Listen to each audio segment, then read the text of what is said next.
மனம் இழகுகிறதா இறைவன் வந்து குடிகொள்கிறான். நான் நான் என்கின்ற இடத்துல கிடையாது எதுவும். நாம எல்லாருமே இங்க ஒண்ணு சேர்ந்திருக்கோம். நான் ஒரு ரகசியத்தை சொல்றேன், பெரும் ரகசியத்தை சொல்கிறேன். எது பரமாத்மா எது ஜீவாத்மா தெரியுமா? ராமானுஜரிடத்தில் கேட்கிறார்கள். இங்கதான் திருக்கோட்டியூர் இருப்பதாக சொன்னார். ராமானுஜர் வாழ்ந்த நாடு, புரட்சி துறவி. அவரிடத்தில் கேட்கிறார்கள், எது பரமாத்மா எது ஜீவாத்மா என்று கேட்டவுடன் அந்த புரட்சி துறவி சொன்னார், வெளியில் பெருக்கிக் கொண்டிருக்கிறார் ஒரு பெண், அவளிடத்துல போய் கேளுங்க, அவ சொல்லுவார். அவகிட்ட போய் கேட்கிறாங்க, என்னங்க பரமாத்மா ஜீவாத்மான்னு அவர் என்னன்னு உங்ககிட்ட கேட்க சொன்னாருன்னு. அந்த அம்மா அப்பதான் குளிச்சுட்டு வந்திருக்கு. தலைமுடி ஒரு தட்டு தட்டி இப்படி ஒரு கொண்டை போட்டுச்சான். கொண்டை போட்டு சொல்லிச்சான், இந்த தலைமுடி இருக்குல்ல, இதெல்லாம் தான் ஜீவாத்மா, இதெல்லாம் ஒண்ணு சேர்ந்து இருக்குல்ல, இதுதான் பரமாத்மா. இப்படி ஒண்ணு சேரலன்னா இப்படி உதிர்ந்து போயிரும். இங்க எல்லாம் ஒண்ணு சேர்ந்து இருக்கிறீங்கல்ல, இங்கேதான் பரமாத்மா நிகழ்ந்து கொண்டிருக்கிறது. தனித்தனியாக இருப்பதல்ல. நீ நான் என்ற அந்த வடத்த திருவடத்தை காட்டினார். 160 ஆண்டுகள் பழமையான திருவடம், உங்கள் தாத்தன் வரிகளில் கைகளில் இருந்த வியர்வை பட்ட திருவடம், 160 ஆண்டுகளுக்கு முன்னால் பிடித்த அந்த திருவடத்தை நீங்கள் வந்து பிடிக்கிறீர்கள் என்று சொன்னால், இந்த கண்ணியில் இறைவன் நிகழ்கிறதா இல்லையா? இறைவன் வாழ்கிறதா இல்லையா? இந்த ஒன்றிணைப்பு தான், இந்த ஞானம் தான், எல்லோரும் சேர்ந்து இருக்கக்கூடிய இந்த நிலைதான் ஞானம். இந்த ஞானத்திற்குள் தான் பரம்பொருள் வாழ்கிறான். நீங்கள் மனதிலே சொன்னாங்க, தண்ணில தீபம் ஏற்க முடியுமா? முடியும்.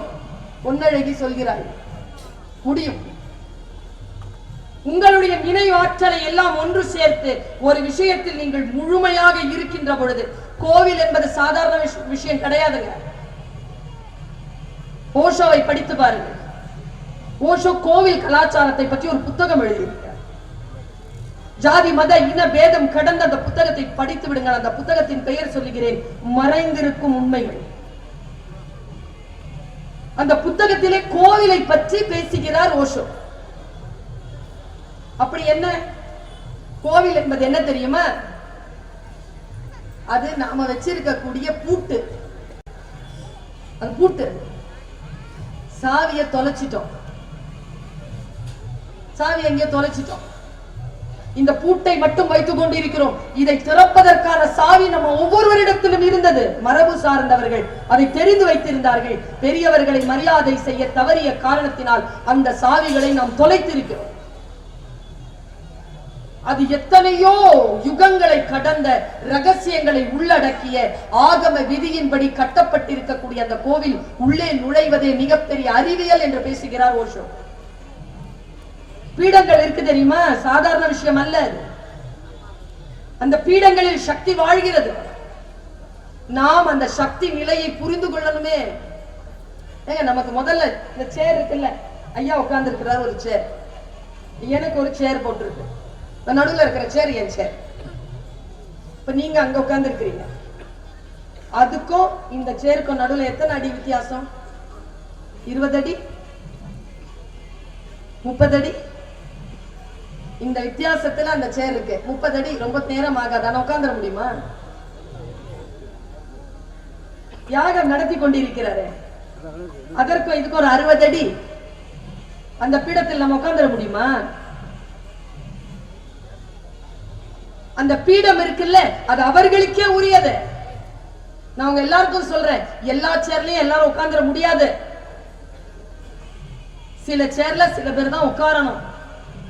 அதுல உட்கார்ந்தா அவங்களுக்கான சக்தி நிலை அதில் கூடும். சில விஷயங்களை சிலர் சொன்னாதாங்க நடக்கும்.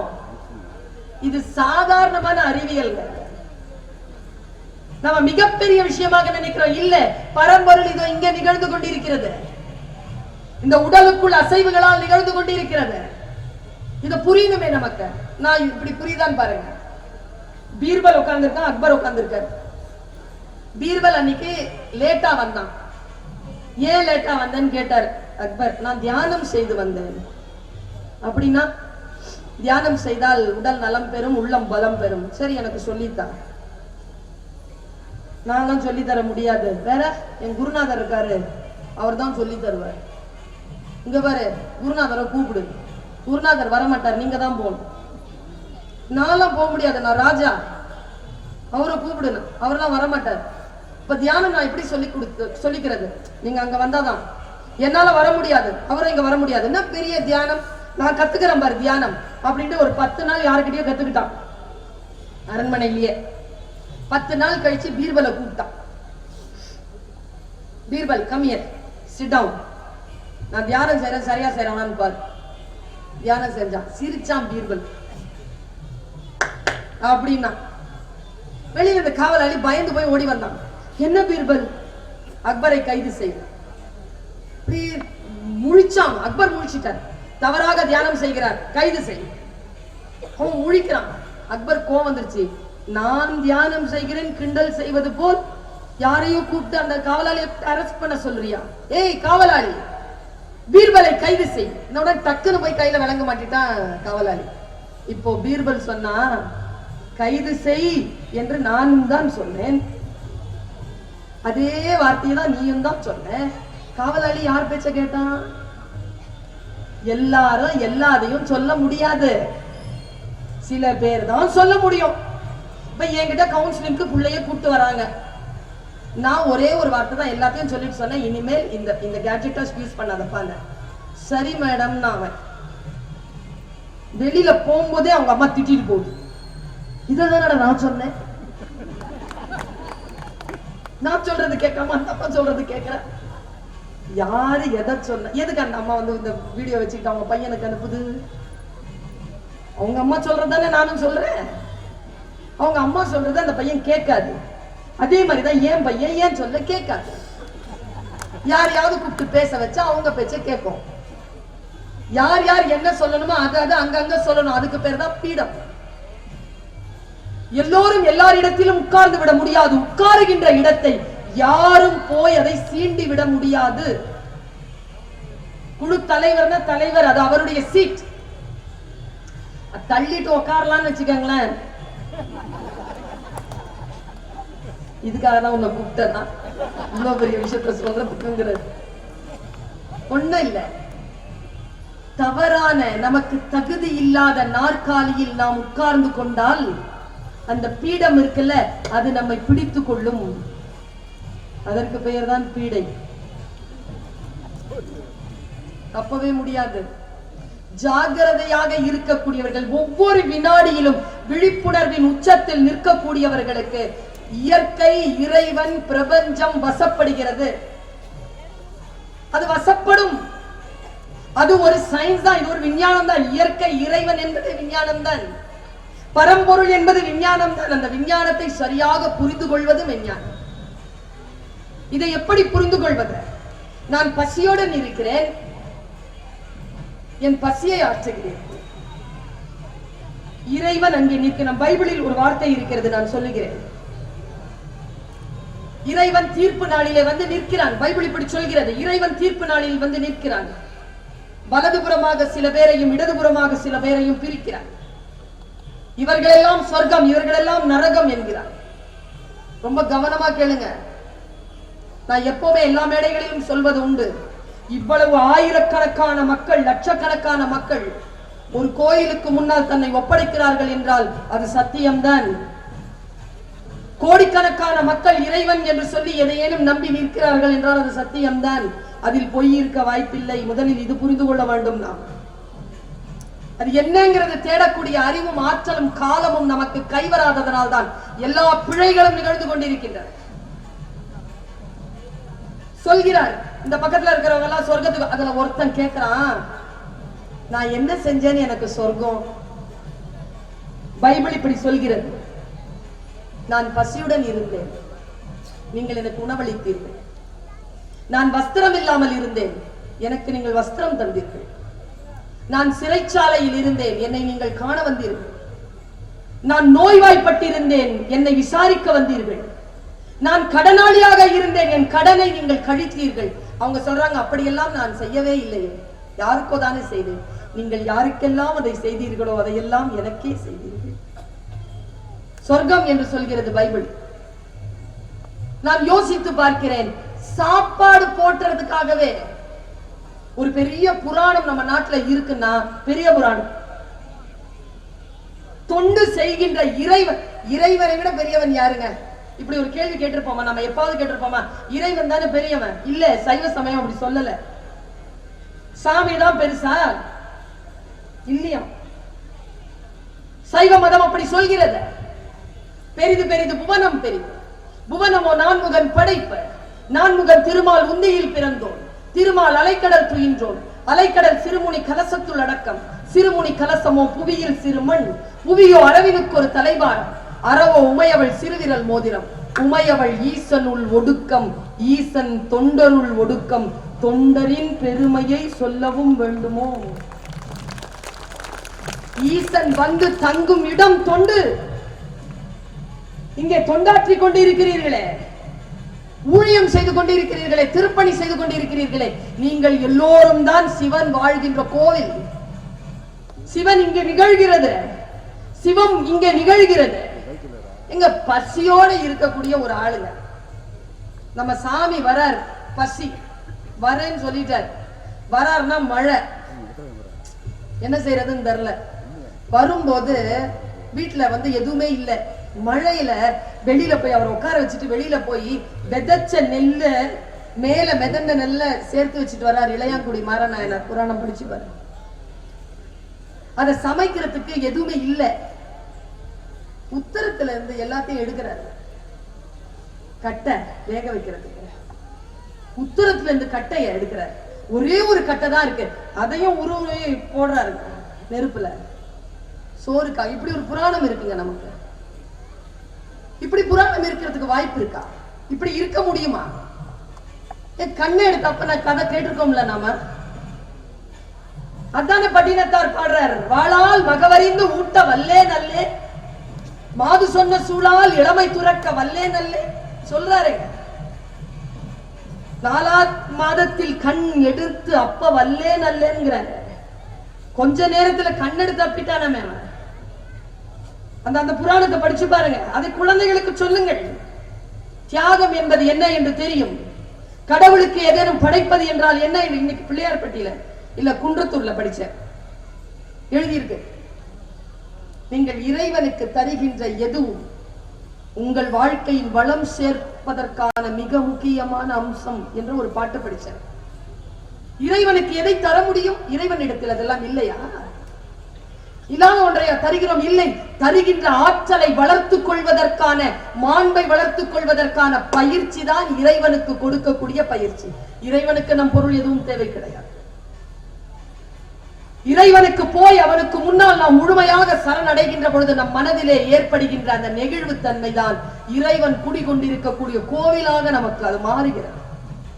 இந்த கண்ணெடுத்த அப்பன அந்த திண்ணப்பன், இரு கண்ணப்பன் எப்ப சொன்னார்? நான் இன்னைக்கு ஒரு விஷயத்தை உங்ககிட்ட சொல்றேன். கடைசி வினாடி வரைக்கும் நீங்கள் உழைத்தால் ஒழிய இறைவனை நீங்கள் புரிந்து கொள்ள முடியாது. கடைசி வினாடி. உதாரணத்துக்கு சொல்லவா, தலைக்கறி சமைக்க சொன்னாங்க, உடம்பெல்லாம் சமைச்சாச்சு. இங்க நிறுத்தி இதை சொல்லிடுறேன், சொல்றதுக்கு மனசு தாங்க மாட்டேங்குது, சொல்லிடுறேன். 63 நாயன்மார்கள், 60 பேர் ஆண்கள், 3 பேர் பெண்கள். மங்கையர்க்கரசியார், திலகவதியார், காரைக்கால் அம்மையார், 3 பேர்.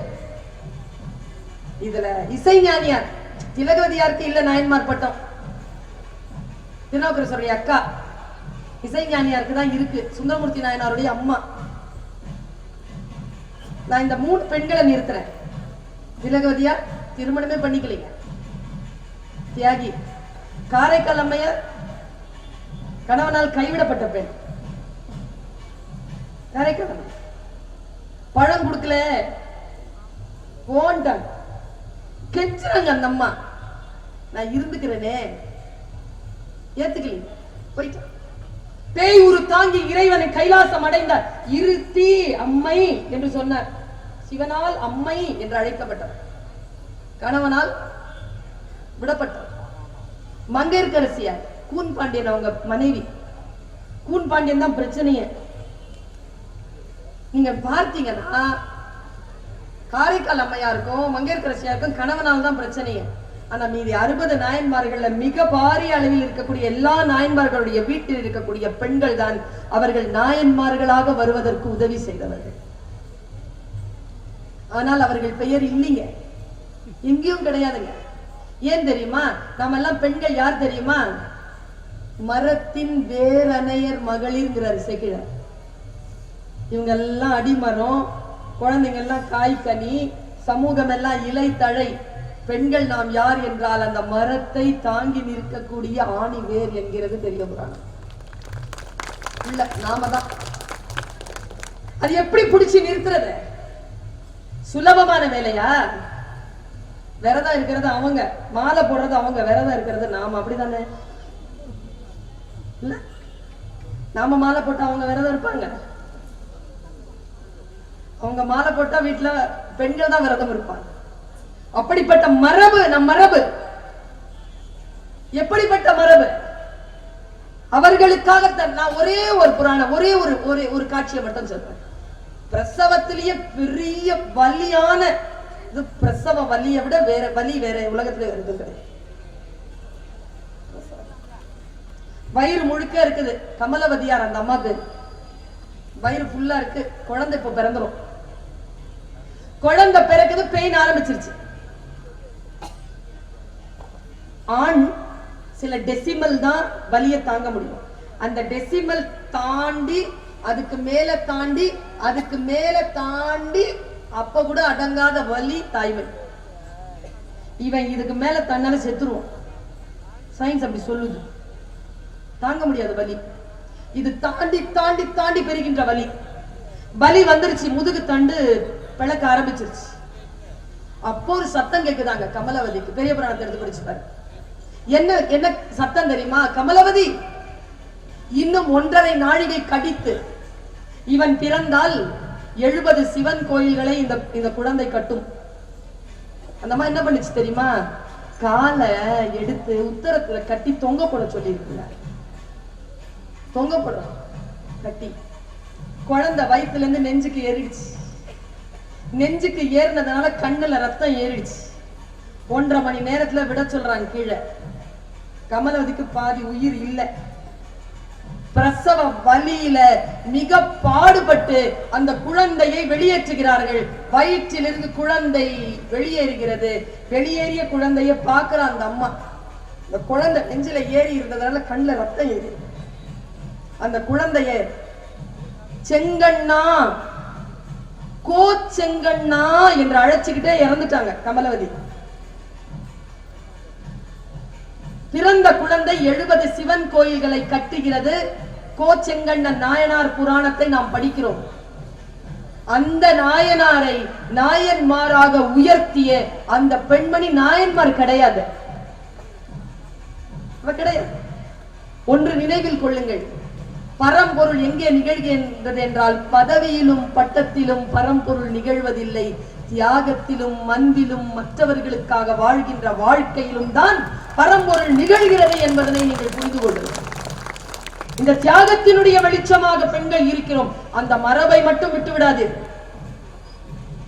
சாக சொல்லல, ஆனால் அந்த ஆற்றல் இருக்கிறது இல்லையா? அந்த தியாகம் புரிகின்ற ஆற்றல், அந்த ஆற்றல் இல்லாமல் இருந்து விடலாகாது என்பதற்காக சொல்லுகிறேன். ஒரு பாட்டு ஒண்ணு சொன்னேன்ல, தலைப்பட்டால் நங்கை தலைவன் தாளேன். நாம போய் என்ன பண்ணணும்? இறைவனிடத்தில் தன்னை மறந்து தன் நாமம் கெட்டு இறைவனை முழுமையாக போய் நான் இதை மட்டுமே சொல்லிட்டு போனா நியாயம் இல்லை. பெண் மட்டும்தானா தியாகம் பண்றவ? பெண் மட்டும்தானா தன்னை இழக்கிறவ? ஆண் தன்னை இழக்க மாட்டானா? தன்னை இழத்தல் ஆணுக்கு கிடையாதா? இருக்கு, ஆன்மீகத்தில் இருக்கிறது. நான் காளி கோயில் போயிருந்தேன், கல்கத்தா. ரொம்ப பிடிக்கும் எனக்கு காளி. எப்ப கல்கட்டா போனாலும் போய் காளியை பார்த்துட்டு ஒரு அட்டெண்டன்ஸ் போட்டு வந்துடுவேன். ஏன்னா எனக்கு ராமகிருஷ்ண பரமஹம்சரை ரொம்ப பிடிக்கும். தட்சிணேஸ்வரம் போயிருவேன். போயிட்டு உங்களை பார்த்துட்டு தான் வருவேன். பியூட்டிஃபுல் கான்செப்டுங்க. சக்தம். பாரதி காளி உபாசகன். அம்மன் தான் அவன் கேட்டதெல்லாம் அம்மன் கிட்ட தான் கேட்கிறான். அவனுடைய யோக சித்தி எடுத்து படிச்சு பாருங்க. அம்மன் கிட்ட தான் கேட்கிறான். அவன் எல்லாமே அம்மன் கிட்ட தான் கேட்கிறான். பராசக்தி கிட்ட தான் கேட்கிறான். காளியின் பாரதியின் மீது எனக்கு பேரன்பு. அதனால் பாரதி வணங்கிய காளியை போய் பார்த்துட்டு வந்தேன். எனக்கு ஒன்றும் தெரியாது, அந்த மரபெல்லாம் தெரியாது. போனேன். ஒரு பெரிய சூட்சுமம் எனக்கு அவிழ்ந்தது. பரம்பொருளை தேடுகிறோம் இல்லையா, அந்த சூட்சுமத்தை நான் அவிழ்த்து கொண்ட அந்த சூட்சுமத்திற்கான அந்த முடிச்சை இதோ நான் சொல்றேன். நான் போறேன், கல்கட்டா போறேன். அந்த இடத்துல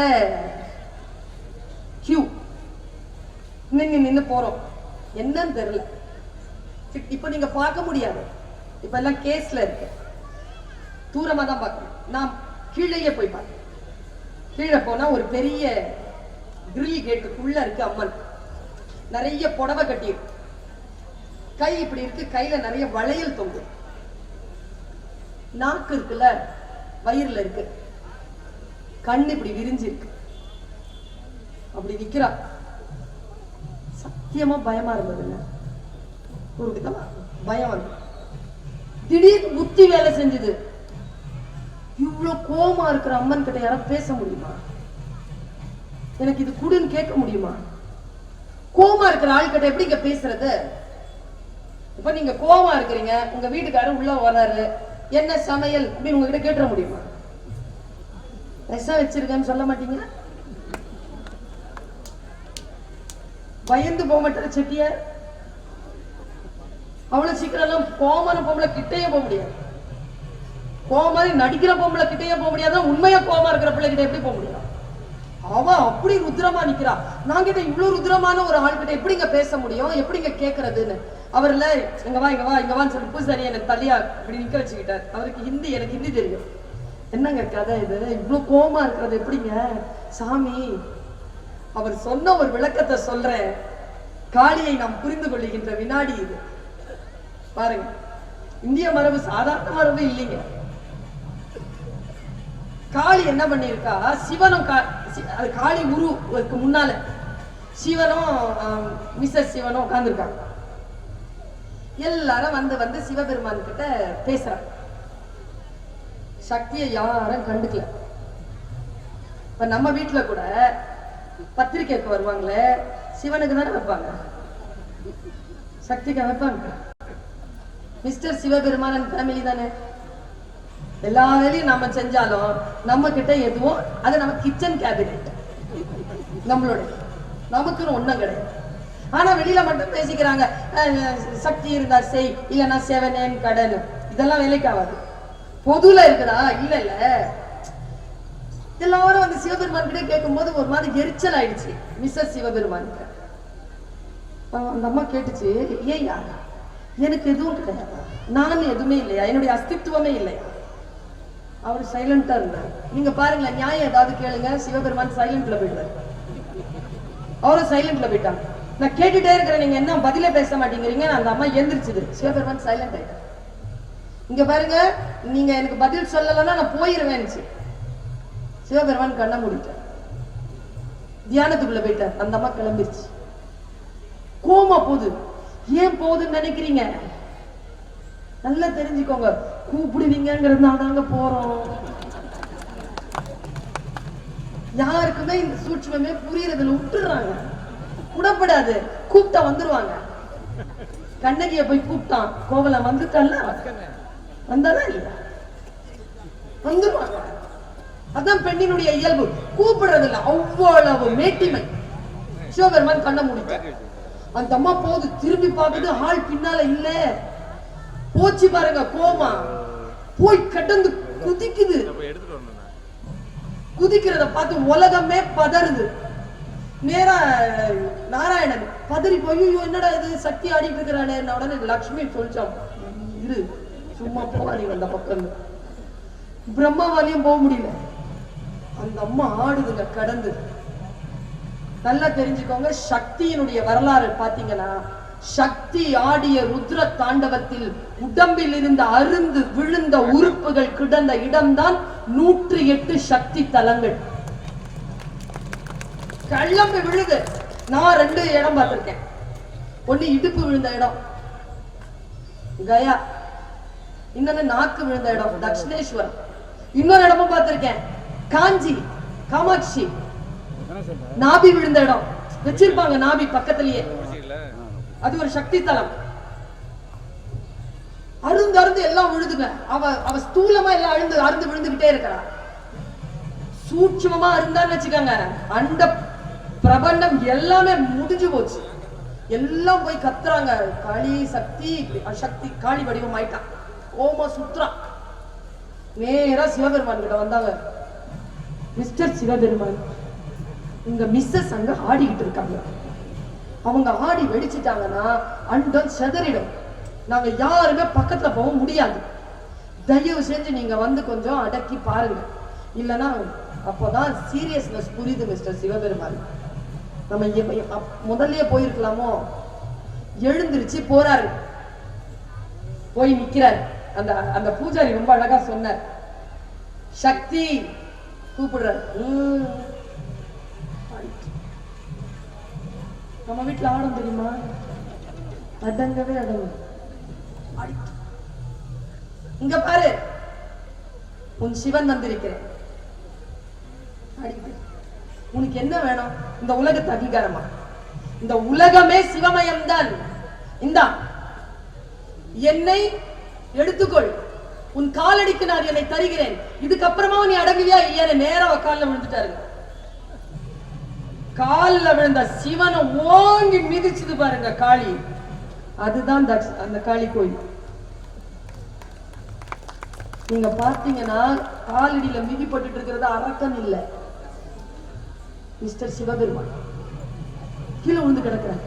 கீழே விழுந்து காலை மேல வச்ச உடனே அந்த அம்மா அவனுடைய அந்த கோபம் இருக்குல்ல, இந்த உலகத்துக்காகவா நான் போனேன்? இல்லையே, என் கணவன் என்னை மதிக்க வேண்டும் என்பதற்காகத்தானே. இதோ என் கணவனே என் காலடிக்கு வந்துட்டாங்க. ஒரு மெல்லிய சிரிப்பு வந்துச்சு பாருங்க. கோபத்துல நாக்கு வெளியில தள்ளிருச்சு. யோகா மரபுல யோகா பண்ணணும்னா, கோபம் அடங்கணும்னா நாக்க வெளியில போட்டு தள்ளி மூச்சு எடுத்தீங்கன்னா கோபம் அடங்கும். அது கோபப்பட்ட இடம் அல்ல. காளி என்பது கோபம் தணிந்த இடம். அவ சூட்சமா சந்தோஷத்துல இருக்கிற இடம் அது. இப்படி ஒரு சிரிப்பு இருக்கும் அந்த நாட்டுக்கு. கோவம் தணிஞ்ச அந்த வினாடியில அம்மா பயங்கர பரவசத்துல இருப்பா. அப்ப எது கேட்டாலும் சாங்ஷன் ஆகும். கொஞ்சம் விட்டீங்கன்னா அவன் நார்மலா வந்துட்டானா எதுவும் சாங்ஷன் ஆகும். அது அந்த ஃப்ரீசிங் பாயிண்ட். இது ஏன் தெரியுமா உங்கள்கிட்ட சொல்றேன்? கட்டுக்கடுங்காம கஷ்டப்படுத்தி கோவமா மனைவி ஆடிட்டு இருக்காங்கன்னா சிவபெருமானுக்கு என்ன தெரியணும்னா, நம்ம வீட்டுல இருக்கிற சிவபெருமானுக்கு தன்னை சக்தியின் காலடிக்கு கொடுத்தால் சக்தி தன்னுடைய ரௌத்ரம் கனிவாள். அது அந்த சிவபெருமானுக்கு தெரிஞ்சிருக்குது. நம்ம வீட்டு சிவபெருமான்களுக்கும் தெரிந்து கொள்ள வேண்டும். ஏனென்றால் பரம்பொருள் இருக்க வேண்டும் என்றால் ஆணும் பெண்ணும் சேர்ந்து வாழக்கூடிய இந்த வாழ்க்கையில் தான் அந்த சுவை இருக்கிறது, அந்த சுபிக்ஷம் இருக்கிறது என்பதனால் ஆணும் பெண்ணும் இட்டு நிரப்பி கொள்ளக்கூடிய குடும்ப நிறுவனத்தில் பரம்பொருள் வாழ்கிறது. அந்த குழந்தைகளிடத்தில் பரம்பொருள் வாழ்கிறது. பெரியவர்கள் சிறியவர்கள் அத்தை மாமன் எல்லோரும் சேர்ந்து இருக்கக்கூடிய இந்த கூட்டு உறவில் பரம்பொருள் வாழ்கிறது. மனவேதனையோடு சொல்ற, இன்னைக்கு எங்க இருக்குது குடும்பம்? ஊரார் நீங்கள் ஒன்றுபட்டால் தான். தனியா தானே இருக்கும். ஒத்த புள்ள என்ன மேடம், ஒரே பிள்ளை. எனக்கும் அப்படி. நான் இன்னொரு ஒத்த பிள்ளைக்கு கல்யாணம் பண்ணி வச்சேன்னு வச்சுக்கங்க, நோ அத்தை, நோ மாமா, நோ பெரியப்பா, நோ சித்தப்பா, கிழவன் கிழவி, தாத்தா பாட்டி, அதுவும் வெளிநாடுக்கு போயிடும். ஸ்கைப்பு உறவே இல்லை. அதனால் தான் சொல்லுகிறேன், இத்தகைய ஊர்களில் உறவுகள் குறைந்து கொண்டிருக்கின்ற பொழுது ஊர் கூடி தேர் இழுக்கக்கூடிய திருவிழாக்களில் ஒன்று சேர்ந்தால் குடும்பம் என்கின்ற உறவு இன்றைக்கும் நமக்கு மிச்சம் இருக்கிறது என்பதற்கான ஒரு மிகப்பெரிய உளவியல் பலம் இந்த திருவிழாக்கள். விடாமல் குழந்தைகளை அழைத்து வருவது, இந்த இடத்தில் எந்த ஜாதி மத பேதம் இல்லாமல் நல்ல வார்த்தைகளை குழந்தைகளிடத்தில் பேசுவது. நான் 2 செய்தி சொல்லிட்டு நிறைவு செய்யறேன். 2 செய்தி. நம்முடைய வாழ்க்கையில நாம் அன்றாடம் பார்க்கிறோம், ஆனால் நம் குழந்தைகளுக்கு நம்ம சொல்றது இல்ல. முக்கியமா இன்னைக்கு இருக்கிற ஜெனரேஷன் இருக்கிறாங்கல்ல, முதல்ல சொல்லுவாங்க 4 பேருக்கு கொடுத்து இப்படி சொல்லுவாங்கல்ல, காக்காக்கு நரிக்கு நாய்க்கு எல்லாத்துக்கும் போட்டு பருப்பு போட்டு கடைஞ்சி கடைஞ்சி எல்லாருக்கும் போட்டு நண்டு உருது நரி உருதுன்னு. அது இப்ப சொல்றோமா? டிஃபன் பாக்ஸ் கட்டும் போதே சொல்றோம், யாருக்கும் கொடுக்க, எல்லாரும் முன்னாலேயும் டப்பாவை தரக்காட்ட, நீ மட்டும் சாப்பிடு, லூசு மாதிரி இருக்காது. அது பாட்டுக்கு பலூன் மாதிரி வீங்கிக்கிட்டே போகுது. கொடுத்து சாப்பிடுறதே இல்லைங்க, பழக்கமே இல்லாம போயிடுச்சுங்க. அடுத்தவர்களுக்காக முதல்ல வெளியில விளையாட விட்டாதானே. எங்க விளையாட விடுறீங்க? வெளியில் குழந்தைகள் விளையாட வேண்டுமா இல்லையா? மற்றவர்களோடு சேர்ந்து பழக பாருங்க. 2 பேர் அடிச்சுக்கிறாங்க, உள்ள நுழைஞ்சு ஒரு வாட்டி நம்மளை காப்பாத்தி விட்டாங்களா இல்லையா பெரியவங்க? நான்லாம் தெருவிலேயே அடிச்சு பொருளுவேன் சின்ன வயசுல. ஐயா பாக்குறாரு, இப்போ இல்லை, சின்ன வயசுல. அப்போ பிரிச்சு விடுவாங்க. பிரிச்சு விடும்போது பெரியவங்க உடம்புலயே 2 அடி விழும். இன்னைக்கு யாராவது பிரிச்சு விடுறோமா? இல்லையே. தாய் மனம் காணாம போயிடுச்சுங்க. மன வருத்தத்தோட சொல்றேன். வள்ளலாருடைய ஒரு பாட்டை சொல்றேன். குழந்தை தப்பு செய்யறாங்க, தாய் மனம் என்ன மாதிரி மனம் தானே, அப்பாக்கள் மாதிரி இல்ல அம்மாக்கள். குழந்தை தப்பு செஞ்சா அம்மா அடிக்கிறார், அப்பா பிடிக்கிறார், அப்பா அடிக்கிறார், அம்மா பிடிக்கிறாங்க. 2 காட்சி சொல்றார் வள்ளலார். தடித்த ஒரு மகனை தந்தை அடித்தால் தாய் உடன் அணைப்பள். எப்படி? தந்தை அடித்தால் தாய் உடன் அணைப்பள், தாய் அடித்தால் பிடித்தொரு தந்தை அணைப்பள். அதாவது அப்பா அடிச்சானா அம்மா போய் அப்படியே குழந்தை மேல விழுந்துருவாளாம். அப்பாவுடைய 2 அடி தான் மேல படலாம் பரவாயில்ல, ஆனா அப்பா கொஞ்சம் ஜாகிரதை இருக்காரு. முதல்ல அடிக்கிற அம்மாவும் பிடிப்பாங்க. பிடித்தொரு தந்தை அணைப்பன். இந்த சமூகம் எப்படி தெரியுமா இருக்கு? தன்னை முழுமையாக அந்த சமூகத்திடம் ஒப்படைக்காத ஒரு தன்மை. நாம உள்ள நுழையிறதே இல்லைங்க. ஒரு வேளையில பெரியப்பா இருந்தாருங்க, அப்பா திட்டினார், அம்மா திட்டினாங்க, உட்கார்ந்து என் நண்பன் சொல்லிக்கிறான். இன்னைக்கு அம்மா தானே, எத்தனை நாள் உன்னை திட்டுவாங்க, இன்னும் எத்தனை நாள் இருப்பாங்க, பொறுத்துட்டு போ, நண்பன் தான் சொல்கிறார். பெரியப்பா சொன்னார் ஒரு காலத்துல, அப்பா தானடா திட்டினார், என்னடா வெள்ள உட்காந்து போடா உள்ள. ஒரு பெரியப்பாவின் குரல் இன்றைக்கு இல்லை நம்மிடத்தில். நாம் உறவுகளை இழந்து வருகின்ற இந்த நேரத்தில் குழந்தைகளுடைய மனதிலே அன்பை விதையுங்கள். நம் தலைமுறையில் நாம் செய்த பிழைகள் நம் குழந்தைகளின் தலைமுறையில் இல்லாதபடி பாதுகாக்கக்கூடிய கடமை நமக்கு இருக்கிறது என்பதற்காக கூவி கூவி நான் சொல்லிக் கொண்டிருக்கிறேன். ஒரே ஒரு காட்சி சொல்லிட்டு போறேன். நான் காலேஜ் படிச்சிட்டு இருக்கேன். அப்போ ஒரு அனௌன்ஸ்மெண்ட் வருது, மதர் தெரேசா இறந்துட்டாங்க. நீங்க நம்புனா நம்புங்க, மதர் தெரேசாவுடைய உடலை எடுத்து கொண்டு போய் அடக்கம் செய்கின்ற அந்த காட்சியை தூர்தர்ஷன்ல போட்டாங்க. எங்க வீட்டுல அப்ப டிவி இருந்துச்சு. நான் நின்றபடிக்கு அந்த முழு ஊர்வலத்திலும் நான் நின்றபடிக்கு இருந்தேன். வீட்டுல ஃபுல்லா நின்னபடியே கேட்கிறேன். எனக்கு ஹிந்தி தெரியுங்கிறதுனால அந்த கமெண்ட்ஸ் என் காதுல விழுது. இன்றிலிருந்து பல ஆண்டுகளுக்கு முன்னால் நான் கேட்ட ஒரு கமெண்ட், அது எனக்கு மறக்கல, என் வாழ்வை மாற்றிய கமெண்ட். நான் என் குழந்தைக்கும் சொல்லி இருக்கிறேன், நான் சம்பாதிக்கின்ற, எனக்கு ஒரு குழந்தை தான், நான் சம்பாதிக்கின்ற எல்லாம் உனக்கு கிடையாது, அதில் ஒரு பங்குதான் உனக்கு. மற்றது இந்த சம்பாத்தியத்தை சம்பாதிப்பதற்கு உதவி செய்த இந்த சமூகத்திற்கும் நான் திருப்பி தந்துவிட்டு தான் போகிறேன். நான் சொல்லிதான் வளர்க்கிறேன், இந்த வேளையிலும் சொல்கிறேன். அன்னை தெரேசாவை தூக்கிட்டு போறாங்க. நான் உணர்ச்சி வசப்படுகிறேன். தூக்கிட்டு போறாங்க. பின்னால கமெண்ட் கொடுக்கிறார் ஒருத்தர், ஹிந்தியில கொடுக்கிறார். சொல்றார், இந்த பூத உடலை தாங்கி இருக்கக்கூடிய இந்த வண்டி மயானம் நோக்கி சென்று கொண்டிருக்கிறது. இன்னும் சிறிது நேரத்தில் இந்த உடல் அடக்கம் செய்யப்படும். ஆனால் இந்த உடலை தாங்கி இருந்த ஆத்மா மயானத்திற்கு போகவில்லை, இது சொர்க்கத்திற்கு போய்கொண்டு சொல்லிட்டு நிறுத்தினாங்க. பல பல பல பலன்னு என் கண்ணுல இருந்து தண்ணி வருது. அவர் சொல்ற ஒரு நாள் அவர் சொல்ற அவர் சொல்லிட்டாங்க, அந்த ஹிந்திலேயே சொல்ற, 4 சக்கரங்கள் எடுத்துக்கொண்டு இந்த உடலை மயானத்திற்கு அழைத்து செல்கிறது ராணுவம். ஆனால் இந்த ஆன்மாவை ஏதோ ஒன்று சொர்க்கத்திற்கு அழைத்து செல்கிறது, ஏதோ ஒன்று சொர்க்கத்திற்கு அழைத்து செல்கிறது. சொல்லிட்டு நிறுத்தினாங்க. உடலை சக்கரம் வண்டி கொண்டு போகுதான், ஆன்மாவை வேற யாரோ கூட்டிட்டு போறாங்க. அது என்னது? அவன் நிறுத்தி சொன்னாருங்க. சொல்ற, இன்றிலிருந்து சில காலத்திற்கு முன்னால், அன்னை மறைவுக்கு முன்னால், கல்கட்டாவிலே ஒரு ஒளி கம்பத்திற்கு கீழ் ஒரு தொழு நோயாளி கிடந்தான். அன்னையின் மகிழ்வுந்து அந்த பக்கம் போய்கொண்டிருந்தது. அன்னை நிறுத்தி கீழே இறங்கினார். தன்னுடைய கரங்களால் அந்த உடலை தூக்கினார். தூக்கி தன்னுடைய மகிழுந்தில் வைத்துக் கொண்டு தன்னுடைய ஆசிரமம் வந்தார். அந்த உடலை தன்னுடைய கரங்களால் கழுவி சுத்தப்படுத்தி வெண்மையான ஆடையை போர்த்தினார். போர்த்தி அந்த படுக்கையில் கிடத்திவிட்டு அந்த முதியவருடைய வாயிலே அவர் பாலை ஊட்டினார். தன் உடலை சுத்தமாக்கி கொண்டு புதுமையான வெண்மையான ஆடைகளை போட்டு சுத்தமான படுக்கையில் படுத்துக் கொண்டிருந்த அந்த முதியவரின் உடல் அந்த பாலை விழுங்குகின்ற அளவிற்கு உறுதியானதாக இல்லை. முதல் வாயில் போட்ட கவளம் பால் தொண்டைக்குள் இறங்கியது.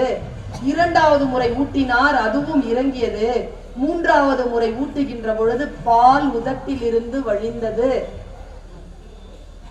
உதட்டில் இருந்து பால் மட்டும் வழியவில்லை, அந்த உதட்டில் இருந்து ஒரு புன்னகையும் வழிந்தது. அந்த புன்னகைதான் இந்த ஆன்மாவை சொர்க்கத்திற்கு அழைத்து செல்கிறது. இவ்வளவுதாங்க வாழ்க்கை. ஒரு துயருற்ற மனதினுடைய வாயில் இருந்து ஒரு சிறிய சிரிப்பை உங்களால் வரவழைத்து விட முடியுமா? யாவர்க்குமாம் இறைவருக்கு ஒரு பச்சிலை, யாவர்க்குமாம் பசுவிற்கு ஒரு வாயுரை, யாவர்க்குமாம் உண்ணும் போது ஒரு கைப்பிடி, யாவருக்குமாம் பிறருக்கு இன்சொல் தானே.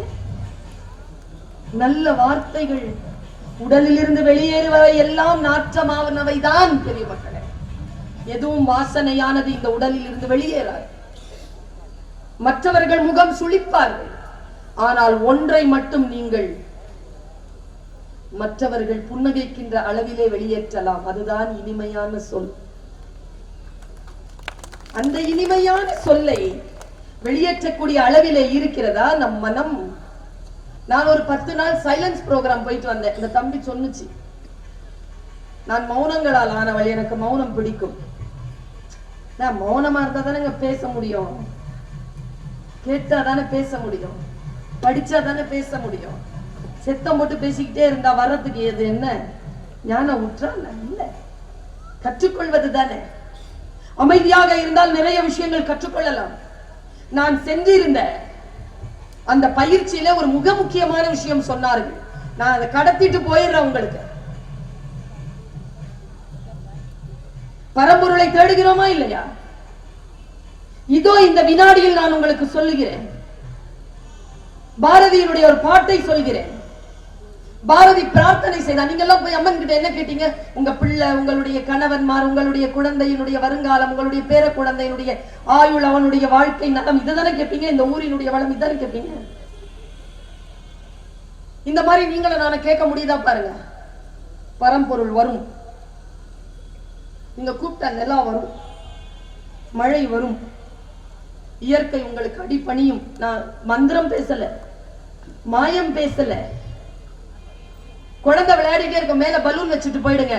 ஒருவேளை அந்த குழந்தைக்கு உண்மையான அந்த ஆற்றல் இருந்தால் அந்த பலூனோட அந்த குழந்தை விளையாடிட்டு இருக்கோம். நீங்க வரும்போது இயற்கை அடிபணியும்.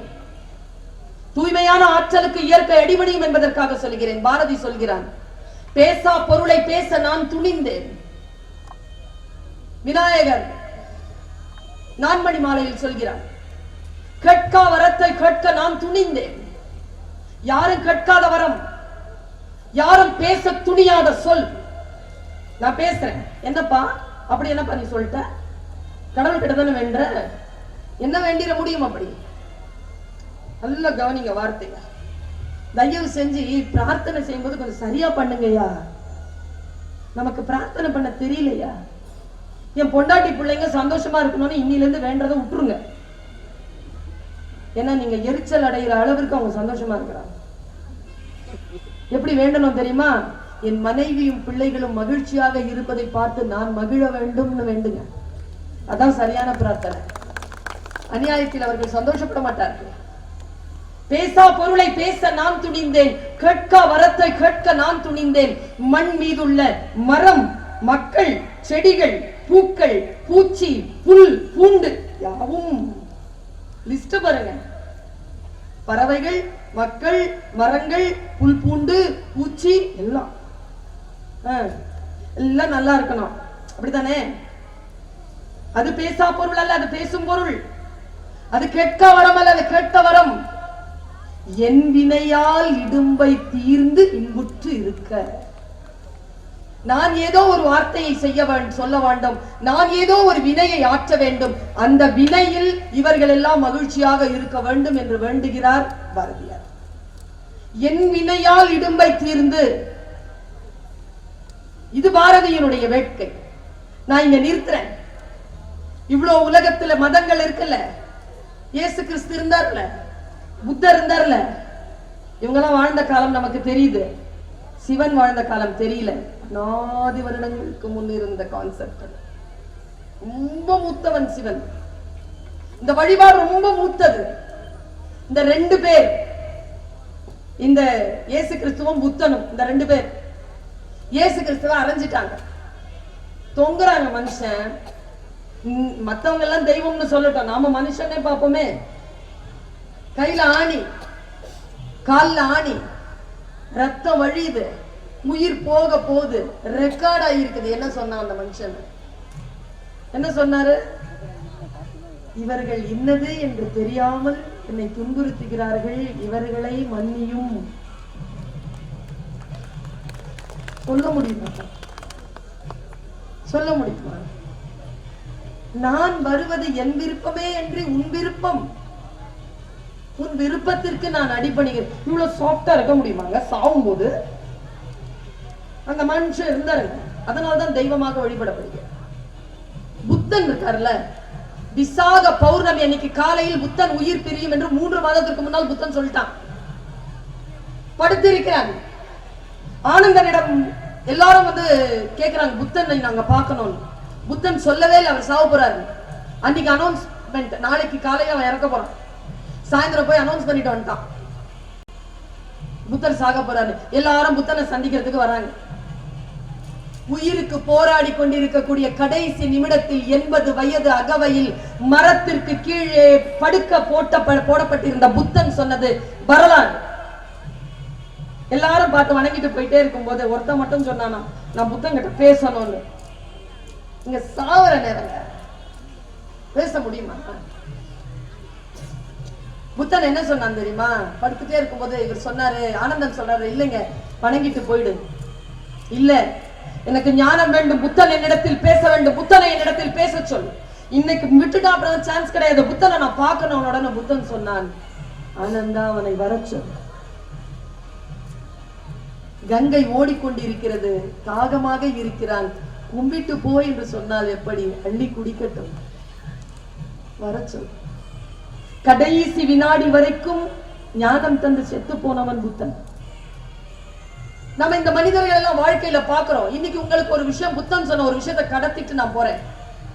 புத்தன் சொன்னான், ஓடிக்கொண்டிருக்கின்ற கங்கை ஆற்றில் ஒருவன் முங்கி எழுகிறான். அவன் சொன்ன ஆக அறிவியலுக்கான தத்துவத்தை நான் சொல்கிறேன். முடிந்தால் நீங்கள் இரவிலே பகலிலே இதை நினைத்துக் கொள்ளுங்கள். நான் நினைக்க தொடங்கிவிட்டேன். அவன் சொன்னான், நீ மூழ்கி எழுகிறாயே, நீ மூழ்கினது வேறு கங்கை, எழுந்தது வேறு கங்கை.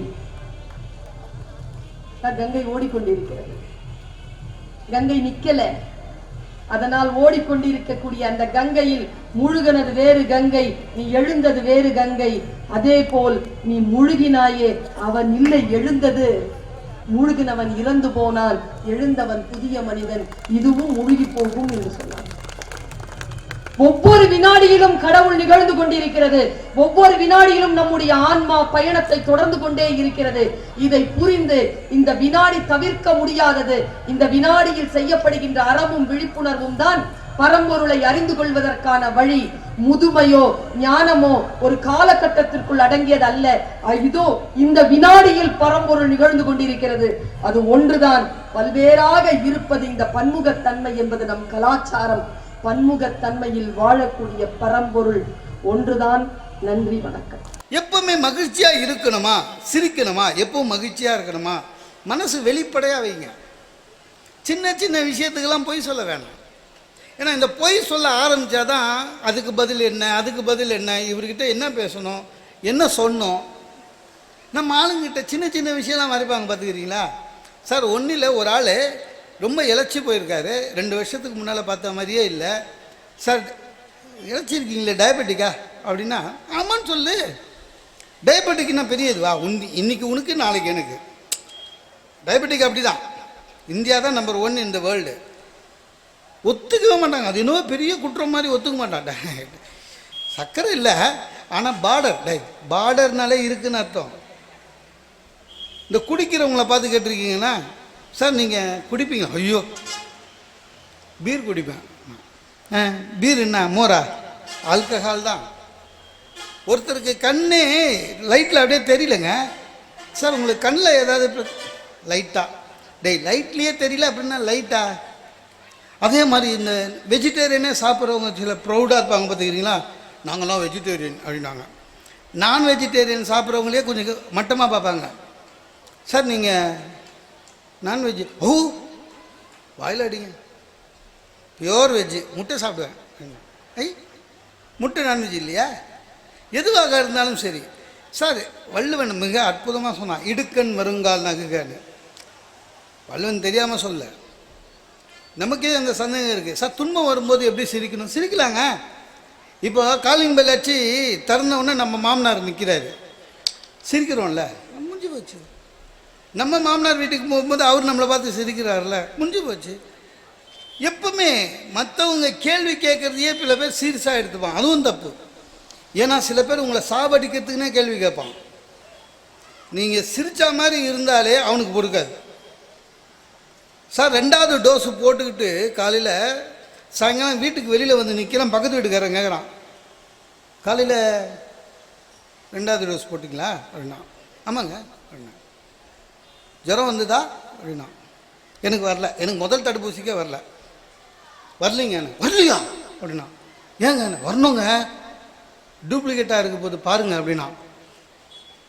இப்போ எதுவுமே நம்ப முடியல சார். நம்ப மாட்டீங்க சார், ஜுரம் வரணும்னு பிள்ளையார வேண்டவன் நான் தான். ஏன்னா ஏதாவது தப்பு நடந்துட போகுதுன்னு. எல்லாமே அப்படி தான். இந்த வீட்டில் இருக்கிற மீட்டிங் இல்லாத இருக்கிற நாளில் அடிக்கடி கோயிலுக்கு போவேன். என் ஃப்ரெண்டு கோயிலில் பார்த்தீங்கன்னா டெய்லி கோயிலுக்கு வர பிரச்சனையான்றான். நான் சொன்னேன், ஏன் நம்ம ஆளுங்க தெளிவாக இருக்கான், பிரச்சனைனா தான் கோயிலுக்கு போகணுன்னு. ஏதாவது பிரச்சனையான இல்லைன்னு அவன் சொல்கிறான். ஜாகிரதை, டெய்லி கோயிலுக்கு வராத. ஏண்டா? இல்லைடா கோயிலெல்லாம் சிசிடிவி கேமரா வச்சுருக்காங்கண்ணா. அதுக்கு எனக்கு இல்லைடா, கோயிலில் திடீர்னு எதாவது காணாது போச்சு வச்சு, ஏன் சிசிடிவி கேமராவில் நீ டெய்லி வந்து தெரிஞ்சு என்கொயரிக்கு கூப்பிடுவாங்கண்ணா. அதாவது எவ்வளோ நல்லவனுங்க உலகத்தில் உலகத்துறானுங்க பாருங்கள். நான் ஃப்ளாட் வாங்கினேன்னு சொன்னேன் இல்லைங்க, அது ஃபஸ்ட் ஃப்ளோரு. எங்கள் மாமா திருச்சியில் இருக்கார். விடிய காலம் 4:30 மணிக்கே வந்துட்டார். என் ஒய்ஃப் அப்போவே சொன்னான், வானாங்க கிரகப்பிரவேசம்லாம் வெறும் பூஜை பண்ணலான்னு. நான் தான் வந்தவா. மாமா வந்தார், வந்து அப்படி பார்த்தார். அதாவது எது எதெல்லாம் கேட்கக்கூடாதோ அதெல்லாம் கேட்பாங்க நம்ம ஆளுங்க. எவ்வளோ ஆச்சு அப்படின்னு. இது கிரகப்பிரவேசத்துக்கு போனால் என்ன பண்ணணும்? வெரி குட், வாழ்க வளமுடன் சொல்லிவிட்டு இட்லி மெதுவடை பொங்கல் சாப்பிட்டுட்டு வந்துடணும். எங்கள் மாமா அங்கே வந்துட்டு எவ்வளோ ஆச்சு அப்படின்னாரு. சொன்னேன். சொல்லிவிட்டு கொஞ்சம் நேரம் கழித்து பார்த்தாரு. இப்போது வீடு இவ்வளோ பெருசு இருக்குது, பிள்ளைங்களாம் வளர்ந்துட்டாங்கன்னா இந்த சவரை இடித்து எடுத்துக்கலாமா அப்படின்னாரு. நான் சொன்னேன், அந்த சவரு பக்கத்து வீட்டுக்காரனுக்கும் சொந்தம் அப்படின்னு. அப்போ இந்த சவரும் பக்கத்து வீட்டுக்காரனுக்கு சொந்தம்னு. அப்போ உத்தரம் அது செகண்ட் ஃப்ளோர்காரனுக்கு கிரவுண்டு அப்படின்னு. அப்போ உன் கிரவுண்டு அது கிரவுண்ட் ஃப்ளோர்காரனுக்கு சீலிங்குன்னு ஒரு கேள்வி கேட்டாருங்க. ஏண்டா இந்த சவரு கேட்டால் அவந்துன்ற, இந்த சவரு கேட்டால் அவந்துன்ற, இது அவந்து நீ உனக்குன்னு என்ன வாங்கின 75 லட்ச ரூபா போட்டுன்னாரு. எனக்கே பயமாயிடுச்சுங்க, ஏமாந்துட்டோமான்னு. ஒரு கேள்வி கேட்டு அவரு போயிட்டார். வெளியில் வராரு, வாசப்படி பார்க்குறாரு. வாசப்படி தப்பு, ஃப்ளாட்டில் வாசப்படி வைக்கிறதே தப்பு. அவன் போனால் போதுன்னு வச்சுருக்கான். வாசப்படி என்பது இவர் எங்கள் மாமா ஏதாவது குறை சொல்லணும். 3 படிக்கட்டு, லாபம் நஷ்டம் லாபம், அப்படி தான் படிக்கட்டு இருக்கணும் வாசத்தில். உந்து லாபம் நஷ்டம்னு இருக்குது. என் ஒய்ஃப் அப்போவே பேசாமல் இச்சிடலாமாங்கன்றா. கிரகப்பிரவேசம் அன்றைக்கே இதெல்லாம் சொல்லிட்டு போயிட்டாரு. நமக்கு இப்போவுங்க அந்த வாசப்படிக்கிட்ட போகணுன்னு எங்கள் மாமா சொன்னது தான் ஞாபகம் வரும். லாபம் நஷ்டம். நான் என்ன பண்ணுறேன், அதை விட்டுட்டேன். கவலையே இல்லை. கிட்ட போய் நின்று கங்காரு மாதிரி ஒரே தாவுவேன். லாபம் முடிஞ்சு போச்சு. என்ன எக்ஸசைஸும் ஆச்சு, வாஸ்துவும் ஆச்சு, அவ்வளோதான். எதுவாக இருந்தாலும் சரி சார், ரொம்ப ரொம்ப லைட்டாக எடுத்துக்கணும். நிறைய பேர் மாறுகிற உலகத்துக்கு ஏற்ற மாதிரி மாறாததுனால தான் நமக்கு பிரச்சனையே. எல்லாமே ஒரு காலத்தில்ங்க ஒவ்வொரு வீட்லேயும் மாப்பிள்ளை வீட்டுக்காரங்க தான் பொண்ணு பார்க்க போவாங்க. பார்த்துக்கிறீங்களா? 1008 கேள்வி கேட்பான் பொண்ணை. சமைப்பியா, பாடுவியா, வீணை வாசிக்க தெரியுமா, எப்படி, இதெல்லாம் என்ன படிச்சிருக்க. அப்புறம் பொண்ணுக்கு அப்பா கிட்ட சொல்லுவான், நாங்கள் போயிட்டு லெட்ரு போடுறோன்னு. அவங்க ஒரு வாரம் அவன் லெட்ரு போடுற வரையும் உட்காந்து இருக்கணும் பதப்பா. காலம் மாறி போச்சு. இப்போ அப்படி கிடையாது. இப்போ பொண்ணு பார்க்க போனால் பொண்ணுங்க கேள்வி கேட்குது. இப்போ இல்லைங்க, 20 வருஷம் முன்னாலேயே என் லைஃப்பில் நான் வாழ்க்கையில் பொண்ணு பார்த்ததுன்றது ஒரே பொண்ணு தான், என் ஒய்ஃபு. அது என்னாச்சு, அந்த மாதிரி ஆயிடுச்சு. நான் என்ன பண்ணேங்க, ஒரு பெரிய முட்டாள் வேலை. பொண்ணு பார்க்கறதுக்கு என் 2 தங்க வீட்டுக்காரை கூட்டின்னு போயிட்டேன். என் 2 தங்கச்சி திருமணம் ஆகிடுச்சு. 2 வீட்டுக்காரையும் கூட்டின்னு போயிட்டேன். மச்சானுங்க வந்தானுங்க. போனேன், பொண்ணு பார்த்தேன், எனக்கு ஓகேன்னு ஆயிடுச்சு. திடீர்னு பொண்ணுக்கு அப்பா, அதான் எங்கள் மாமனார், தம்பி பொண்ணு உங்ககிட்ட பேசணும். நான் அப்போவே பட்டிமன்றம்லாம் பேசுகிறவன். பொண்ணு உங்ககிட்ட பேசணும் அப்படின்னா பயந்துட்டேன். ஏன்னா என்னதான் மேடையில் பேசினாலும் ஒரு பொண்ணுக்கிட்ட எப்படி தனியாக பேசுறது, எனக்கு அப்படியே லைட்டாக வேர்த்துச்சு. என் தங்கச்சி வீட்டுக்கார் சொல்கிறது, மாப்பிள்ள போ பேசு போ. எனக்கு அந்த பொண்ணு இருக்கிற ரூமுக்கு போகிற வரையும் திக்குன்னு வேண்டாத தெய்வம் இல்லைங்க. ஏதாவது அது கேள்வி கேட்டு நம்ம தெரியாமல் முழிச்சு நம்மளை ரிஜெக்ட் பண்ணிட்டா என் தங்கச்சி வீட்டுக்காரன் ஊர் ஃபுல்லாக சொல்லுவான், அந்த பொண்ணே உங்கள் அண்ணனை வானானிடுச்சின்னு. அதுக்காக எப்படியாவது இந்த இன்டர்வியூவில் பாஸ் பண்ணணும்னு சொல்லிவிட்டு உள்ளே போனால் பொண்ணு, அதான் என் ஒய்ஃபு, சோஃபாவில் கால் மேலே கால் போட்டு சௌகரியமாக உட்காந்துக்குது. ஏன்னா அது வீடு.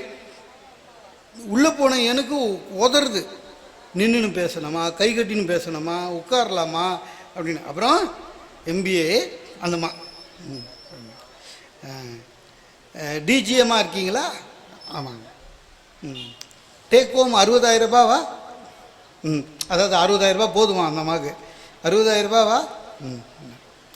உங்கள் ஆஃபீஸில் ஹெச்ஆரில் விசாரித்தோம் உங்களை பற்றி, நல்லா தான் சொன்னாங்க.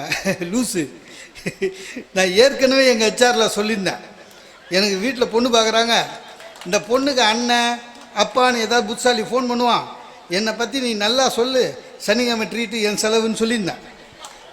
அவன் அப்படியே சொல்லிக்கிறான் போல இது. உங்களை பற்றி ஹெச்ஆரில் கேட்டேன், நல்லா சொன்னாங்க, நான் சிரிச்சிக்கினேன். ஆமாண்ணே. திடீர்னு ஒரு கேள்வி கேட்டுது, உங்களுக்கு ஏதாவது பேட் ஹேபிட் இருக்கா அப்படின்ச்சு. எத்தன்னு சொல்கிறது? அப்புறம் ஒன்றும் இல்லைன்னா அப்படி சொல்லி தான் ஒரு வருஷமாக. அதாவது காலங்கள் மாறுதுங்க. ஒரு காலத்தில் குரு சிஷ்ய பாவம் இருந்துச்சு.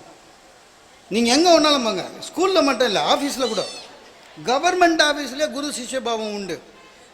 ஒரு செக்ஷன் ஆஃபீஸர் எனக்கு வேலை சொல்லி கொடுத்தாருன்னா அவனை குருவாக பார்த்துருக்கான். செக்ஷன் ஆஃபீஸர் ரிட்டையர் ஆகினார்னா அவர் வீட்டுக்கு போய், ரிட்டையர்மெண்ட் அன்றைக்கி அவர் வீட்டுக்கு போய் அவரை பாராட்டிட்டு மாதம் ஒரு வாட்டி 2 சாத்துக்குடி பழமாதிரி எடுத்து போயிட்டு சும்மா மாதிரி பார்ப்பாங்க. சார் குரு நீ இல்லாமல் ரொம்ப ஃபைல் மூவ் ஆக மாட்டேது குரு, நீங்கள் இருந்த வேலையே தனி அப்படிலாம் பேசுவாங்க. இப்போ எல்லாம் மாறி போச்சு.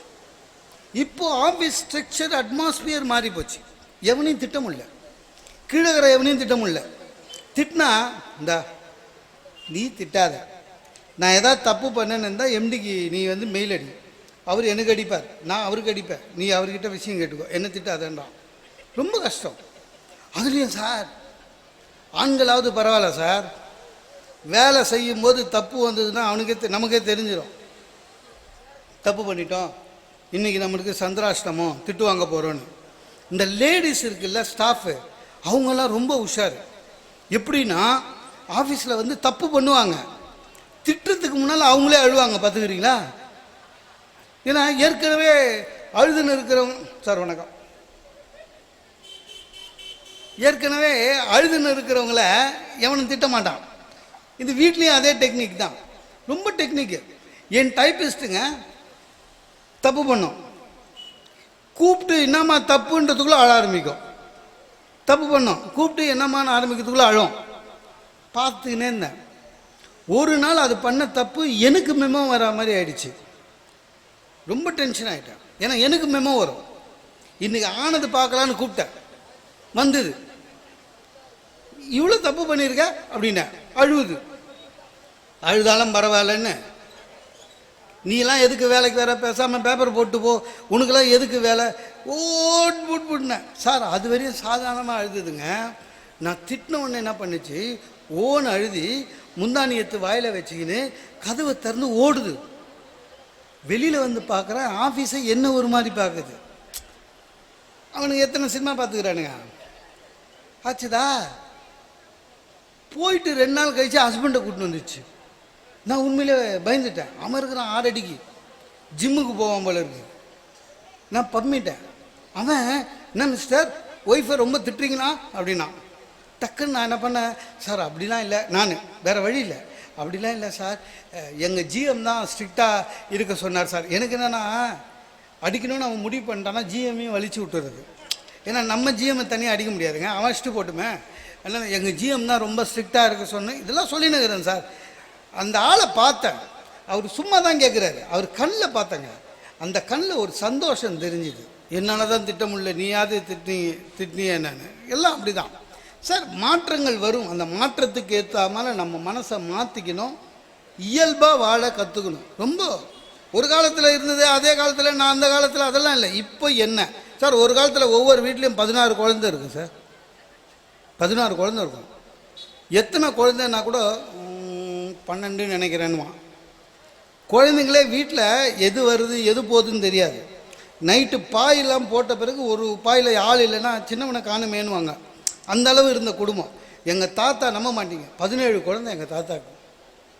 அதை தவிர போஸ்ட்மேனாக வேறு வேலை செஞ்சுருக்காரு. அப்போ டெலிவரி கரெக்டாக ஆகிருக்கு. இப்போது எல்லாமே மாறி போச்சு. மாறி போன நம்ம மக்கள் வந்து மனசு என்ன, அதுதான் முக்கியம்.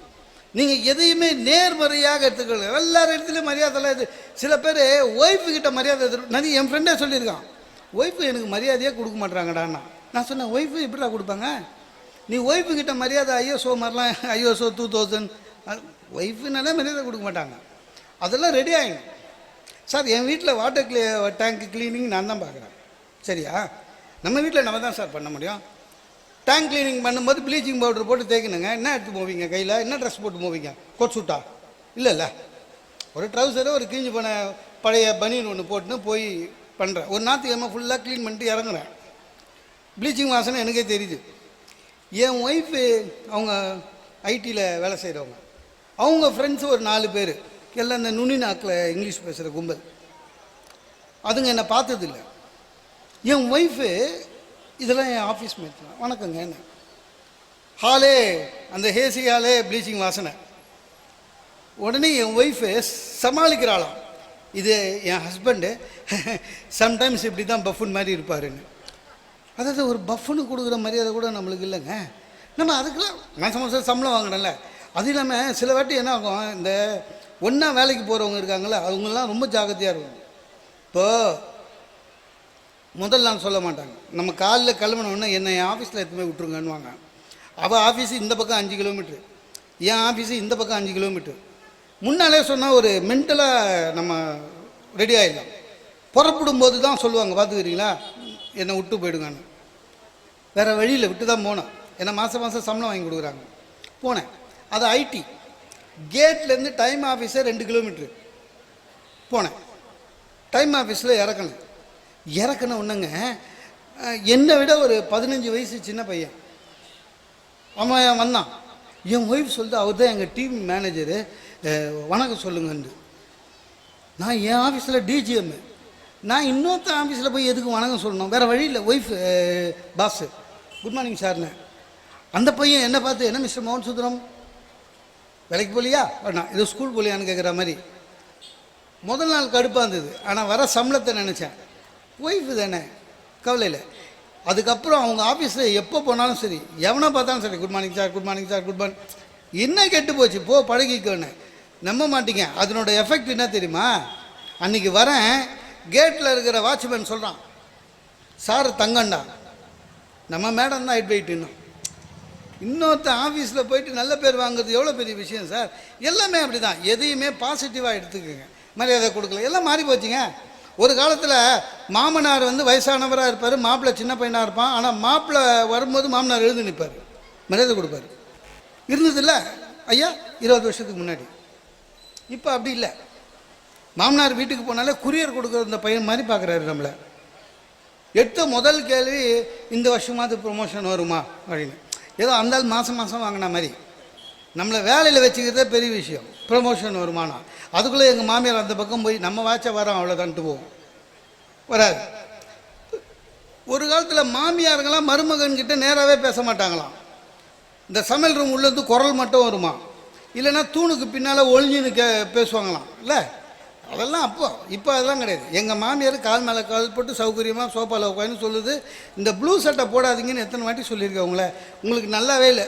என்ன நான் வைத்திருச்சில்ல, இல்லை உங்கள் பொண்ணு தான் எடுத்துக்குதுன்னு. அதுக்கு சொல்கிறாங்க, என் பொண்ணுக்கு யார் நல்லா இருந்தாலும் பிடிக்காதுன்னு. சார் அதே தாங்க. 20 வருஷம் முன்னால் சிவாஜி படம், இலக்கியங்கள், கதையிலலாம் என்ன படிச்சிருக்கோம்? காலங்களில் எழுந்தோன்னா லேடிஸ் என்ன பண்ணுவாங்க, குடும்ப பெண்கள் காலையில் கணவனுக்கு முன்னால் எழுந்து குளித்து குங்குமம் வச்சு பொட்டு வச்சு காலை தொட்டு நமஸ்காரம் பண்ணிட்டு தான் அதெல்லாம் ஒரு காலத்தில் இருந்துருக்குங்க. இப்போ அதை எதிர்பார்க்க முடியாதுல்ல. அன்றைக்கி என் பையன் காதுகிட்ட சொல்கிறான், இல்லைன்னா தண்ணி ஊற்ற சொல்கிறாங்க அம்மா காதுலன்னு. மாறி போச்சு. மாறுகிறது. நமக்கு எல்லாமே எதிர்பார்ப்புலேயே போயிடுது. எதுவாக இருந்தாலும் சரி, நீங்கள் எதையுமே பாசிட்டிவாக எடுத்துக்கிட்டிங்கன்னா எல்லாமே நல்லாயிருக்கும். நேர்மறை எண்ணங்கள் மட்டும்தான் ரொம்ப கஷ்டம். அதுலேயும் எதையுமே தோல்வியாக நினைப்பதை நம்ம எல்லாமே அப்படி தான் சார். சில பேர் எல்லாத்துக்குமே கவலைப்படுவாங்க சார். என் ஃப்ரெண்டு ஒருத்தர் இருக்கான், ரொம்ப ஜோசியத்தில் நம்பிக்கை இருக்க வேண்டியது தான், அதையே டிபெண்ட் பண்ணிலாம் இருக்கக்கூடாது. நேற்று ஜோசியரை பார்த்துட்டு வந்தேன் அப்படின்னா, ஏன் அப்படின்னா, வருத்தமாக இருக்குன்னா. ஏன்டா அப்படின்னா, இல்லை ஒவ்வொரு மனுஷனுக்கும் 7 பிறப்பு தானா. சரி, இது எனக்கு 7வது பிறப்பான், இனிமேல் நான் பிறக்கவே மாட்டேனா. நான் சொன்னேன், இதுக்காக கவலைப்படுற? ஏண்டா 7வது பிறப்பே இவ்வளோ கேவலமாக இருக்குது, நீ 8வது பிறப்பு பிறந்தா என்னடா பண்ண போகிற? அதாவது எதுக்கு கவலைப்படுறதுன்னு இல்லாமலே போயிடுச்சு சார். எல்லாமே அப்படி தான். நம்ம எதையுமேத்தையும் கவலைப்பட முடியாது. ஒரு காலத்தில் சாப்பாடு, கணவன் சாப்பாடு தட்டு கணவன் சாப்பிட்ட தட்டில் தான் மனைவி சாப்பிடுவாங்க. அதெல்லாம் ஒன்றும் இல்லை. நம்ம அவ்வளோ கூட எதிர்பார்க்கலைங்க. ரசம் ஊற்றும் போதே சொல்கிறா, தட்டை அப்படியே வைக்காதீங்க, எடுத்துமே கழுவி வைங்கன்னு. நம்மளுக்கு சாப்பிடவே பிடிக்காது. வீடு மாதிரியே இருக்க மாட்டேங்குது. வெறும் இன்ஸ்ட்ரக்ஷனே வந்துக்கினே இருக்கும். 8 இடத்துல பொருளை வைங்க, 8 இடத்துல பொருளை வைங்க. நான் எப்படின்னா, ஒரு சார் குறிப்பு எடுக்கும் போதுங்க, ஒரே புக்கை பார்த்தா குறிப்பு எடுப்போம். ஒரு புக்கு பார்த்து ஏதோ ஒன்று கொடுப்போம், சந்தேகம் வரும், அதை அப்படியே வச்சுட்டு இன்னொரு புக்கு எடுப்போம். ஒரு 4 புக்கு எடுத்தால் அவன் என்ன சொல்கிறா, அப்படி எடுக்கக்கூடாது. ஒரு புக்கு எடுத்தியா, எடுத்து அங்கே வச்சுட்டு இன்னொரு புக்கு எடு, 8 இடத்துல வை, 8 இடத்துல. ஐயோப்பா, ஒரே ஒரு நாள் திருப்பி கொடுத்தேன். நீ இதே சொல்லினு 20 வருஷம் முன்னால் உன்னை ராயபுரத்துலேருந்து எடுத்துன்னு வந்தேன், எடுத்து போய் வச்சிடுறேன்னு. ஒன்றும் பண்ண முடியல சார். சில வாட்டி நேரடியாகவே திட்டுற மாதிரியே இருக்குது. என் பையனை அவள் தனியாக இருக்கும்போது பேபி கீபின்னு கொஞ்சிடா, நான் கூட்டத்தில் இருக்கும்போது கொஞ்சம் போது பார்த்தீங்கன்னா வேற மாதிரி இருக்குது. எனக்குன்னு வந்து வாட்சியடான்றா. அவனை சொல்கிறாளா என்ன சொல்கிறாளா, இன்னும் எவ்வளோ நாள் தான் உங்க கூட காலந்தால போகிறேன்னு தெரியல, தொல்லையாக இருக்குது. ஒன்றும் சார் ரொம்ப கஷ்டம். மெட்ராஸில் என்ன தெரியுமா, ஐயா தெரியும், வீட்டு சர்வெண்ட்டு ஆள் கிடைக்கிறது ரொம்ப கஷ்டங்க. நீங்கள் எவ்வளோ ரூபா கொடுத்தாலும் வரமாட்டுறாங்க. என் வீட்டில் எந்த சர்வெண்ட்டு வந்தாலும் 1 மாதம் தங்குச்சினாலே பெரிய விஷயம். ஏன்னா ஏதாவது சர்வெண்ட்டு வேலைக்கு சேர்ந்தது, எங்கள் அம்மா கிட்ட நல்லா பேசினா ஒய்ஃபு டிஸ்மிஸ் பண்ணுவான், ஒய்ஃபு கிட்ட நல்லா பேசினா எங்கள் அம்மா டிஸ்மிஸ் பண்ணுவாங்க. இவங்க 2 பேராலேயே சர்வெண்ட்டு போச்சு. ஒரு சர்வெண்ட்டு கடைசியாக வந்தது 2வது நாளே ஆளை காணும். என் ஒய்ஃபு கிட்ட கேட்டேன், இந்த வாட்டி யார் டிஸ்மிஸ் பண்ணது, நான் தான் அப்படின்னா. ஏன்னா எனக்கு சந்தேகமாக இருக்குது, அந்த அந்த லேடி உங்கள் அம்மாவோட ஸ்லீப்பர் செல்லுன்னு நினைக்கிறேன்றா. நான் அரசியல்லாம் இங்கே வந்துடுச்சு. என்ன ஒன்றும் பண்ண முடியாதுங்க. எல்லாத்தையுமே சகஜமாக எடுத்துக்கிட்டு வாழ்க்கையை மகிழ்ச்சியாக வாழணும் சார். நிறைய பேர் இந்த பொங்கல் போச்சுல்ல, அந்த பொங்கல் போகும்போது இந்த வாட்ஸ்அப்பில் பண்ணுறானுங்க பாரு கூத்து. ஐயோ, நிறைய பேர் அதில் டாக்டர் ஆகிட்டான்.